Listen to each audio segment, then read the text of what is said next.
दोस्तों नमस्कार। दोस्तों आप लोग को बता दें कि फाइनली खेसारी लाल यादव का झगड़ा 2 एकदम गर्दा उड़ा दिया। जहां दोस्तों आपको बता दें कि ट्रेंडिंग नंबर 1 जो ट्रेंडिंग का मेन सेक्शन होता है वहां पर यह गाना ट्रेंड कर रहा है।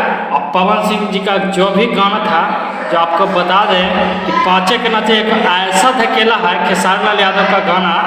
और दोस्तों आपको बता दें कि खेसारी लाल यादव का एक गाना का जो आपको बता दें कि 3 तरह से ट्रेंड कर रहा है। जहां दोस्तों आपको बता दें कि पहला मोशन पोस्टर और दूसरा टीजर और फिर वीडियो, जहां दोस्तों तीनों के तीनों ट्रेंडिंग कर रहा है। जहां तो आपको बता दें कि किसी स्टार का गाना नहीं ट्रेंडिंग करता है, लेकिन खेसारी लाल यादव का गाना के साथ साथ पोस्टर टीजर यानी सब कुछ देखने वाली बात है कि ये गाना का सारे गाँव हम भोजपुरी से आया है।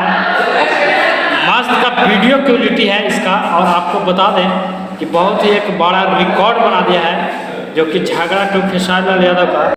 और ट्रेंडिंग स्टार खेसारी लाल यादव को जलवा तो विरोधी देख ही लिए हैं। और दोस्तों जो लोग भी बोल रहे थे कि 2023 में खेसारी लाल यादव का गाना नहीं चल रहा है, और दोस्तों आपको बता दें कि उनको बहुत जोर का तमाचा लगा है। और मेन सेक्शन में भी यह गाना ट्रेंड कर रहा है नंबर 1 पर।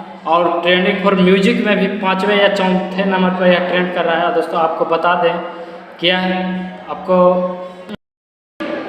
तो दोस्तों आज के वीडियो में इतना ही, मिलते हैं अगले वीडियो में। और आप देख रहे थे जाटो भोजपुरिया न्यूज। और दोस्तों मैं आपका भाई श्याम सिंह जाटो। तो मिलते हैं अगले वीडियो में। अगर हमारे चैनल पर आप पहली बार आए हैं तो चैनल को कर दीजिए सब्सक्राइब, क्योंकि भोजपुरी से रिलेटेड सबसे पहले आपको इस चैनल पर न्यूज़ देखने के लिए मिलेगा, खबर देखने। तो वीडियो को कर दीजिए सब्सक्राइब। मिलते हैं अगले वीडियो में। जब तक जय हिंद जय भोजपुरी।